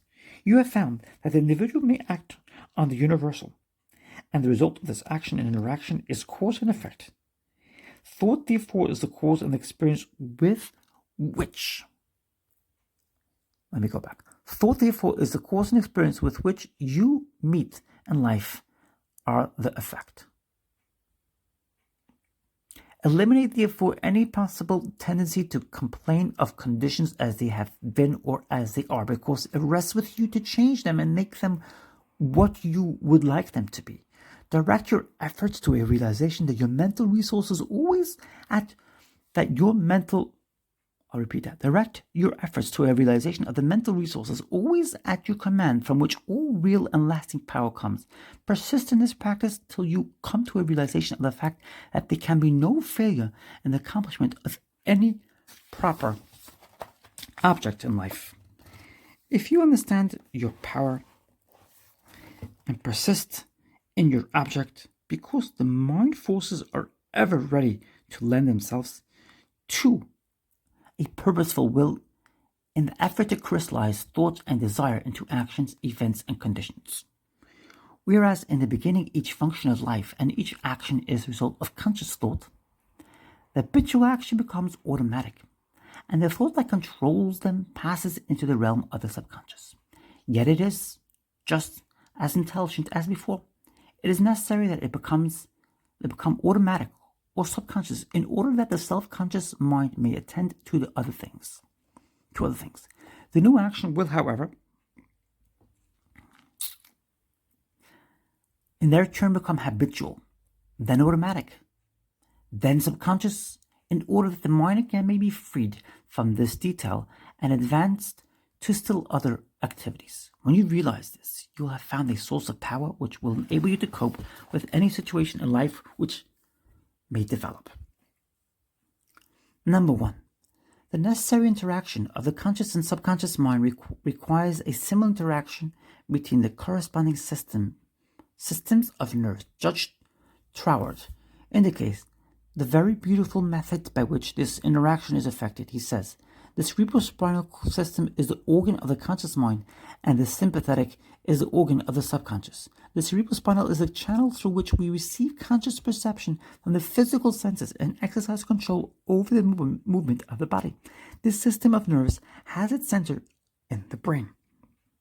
Number 2, the sympathetic system has its center in ganglionic mass at the back of the stomach, known as the solar plexus, and is the channel of that mental section which unconsciously supports the vital function of the body. Number 3, the connection between these two systems is made by the vagus nerve, which passes out of the cerebral region as a portion of the voluntary system to the thorax, sending out branches to the heart and lungs, and finally passing through the diaphragm, loses its outer coating and becomes identified with the nerves of the sympathetic system, so forming a connecting link between the two and making man physically a single entity. Number 4. We have seen that every thought is received by the brain, which is the organ of the conscious. It is here subjected to our power of reasoning. When the objective mind has been satisfied that the thought is true, it is sent to the solar plexus, or the brain of the subjective mind, to be made into our flesh, to be brought into the world as a reality. It is then no longer susceptible to any argument whatever. The subconscious mind cannot argue, it only acts, it accepts the conclusions of the objective mind as final. Number 5, the solar plexus has been likened to the sun of the body, because it is a central point of distribution for the energy which the body is constantly generating. That energy is very real energy, And the sun is a very real sun, and the energy is being distributed by very real nerves to all parts of the body, and is thrown off in an atmosphere which envelopes the body. Number 6. If this radiation is sufficiently strong, the person is called magnetic. He is said to be filled with personal magnetism. Such a person may wield an immense power for good. His presence alone will often bring comfort to troubled minds with which he comes in contact. Number 7. When the solar plexus is in active operation and is radiating life, energy, and vitality to every part of the body and to everyone whom he meets, the sensations are pleasant. The body is filled with health, and all with whom he comes in contact experience a pleasant sensation. Number 8. If there is any interruption of this radiation, the sensations are unpleasant. The flow of life and energy to some part of the body is stopped. And this is the cause of every ill to the human race, physical, mental, or environmental. Number 9. Physical, because the sun of the body is no longer generating sufficient energy to vitalize some part of the body. Mental, because the conscious mind is dependent upon the subconscious mind for the vitality necessary to support its thoughts. And environmental, because the connection between the subconscious mind and the universal mind is being interrupted. Number 10. The solar plexus is the point at which the part meets with the whole, where the finite becomes infinite, where the uncreate becomes create. The universal becomes individualized. The invisible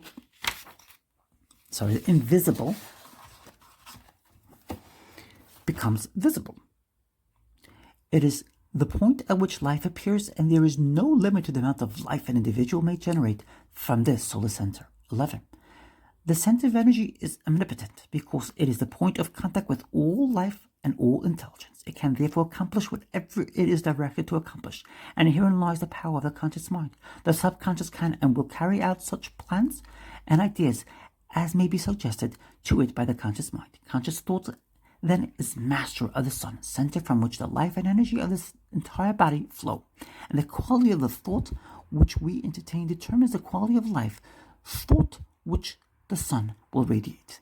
And the character of the thought which our conscious mind entertains will determine the character of the thought which the sun will radiate. And the nature of the thought which our conscious mind entertains will determine the nature of the thought which the sun will radiate. And consequently will determine the nature of the experience which will result. Number 13. It is evident, therefore, that all we have to do is let our light shine. The more energy we can radiate, the more rapidly shall we be able to transmute undesirable conditions into sources of pleasure and profit. The important question then is how to let this light shine, how to generate this energy. Number 14. Non-resistant thought expands the solar plexus. Resistant thought contracts it. Pleasant thought expands it. Unpleasant thought contracts it. Thoughts of courage, power, confidence, and hope all produce a corresponding state, but the one arch enemy of the solar plexus, which must be absolutely destroyed before there is any possibility of letting any light shine, is fear. This enemy must be completely destroyed. He must be eliminated. He must be expelled forever. He is the cloud which hides the sun, which causes a perpetual gloom. Number 15. It is the personal devil which makes men fear the past, the present, and the future. Fear themselves, their friends, and their enemies. Fear everything and everybody. When fear is effectually and completely destroyed, your light will shine, the clouds will dispense, and you will have found the source of power, energy, and life. Number 16. When you find that you are really one with the infinite power, and when you can consciously realize the power by a practical discrimination, by a practical demonstration of your ability to overcome any adverse conditions, by the power of your thought, you will have nothing to fear. Fear will have been destroyed, and you will have come into possession of your birthright. Number 17. It is our attitude of mind toward life which determines the experiences with which we are to meet. If we expect nothing, we shall have nothing. If we demand much, we shall receive the greater portion. The world is harsh only as we fail to assert ourselves.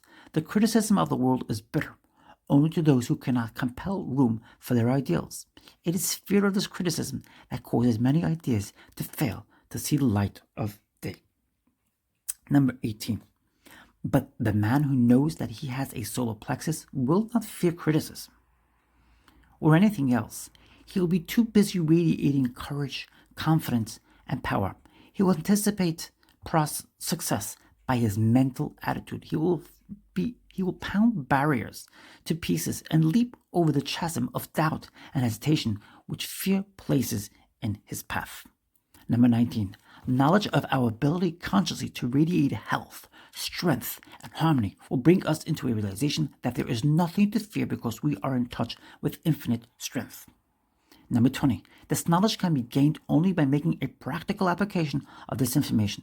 We learn by doing, through practice. The athlete becomes powerful. I shall continue in the prevailing video. So we're up to number 21 on page 45. I shall continue on the prevailing video. These are very, very powerful lessons to understand the law of attraction and to reach heights and peaks. Wishing you all a beautiful day. Remember, you are a beacon of light. And you're very important. And you are beautiful. Thank you for joining. Thank you for sharing your feedback. Thank you for subscribing. And thank you for liking. Have a lovely day.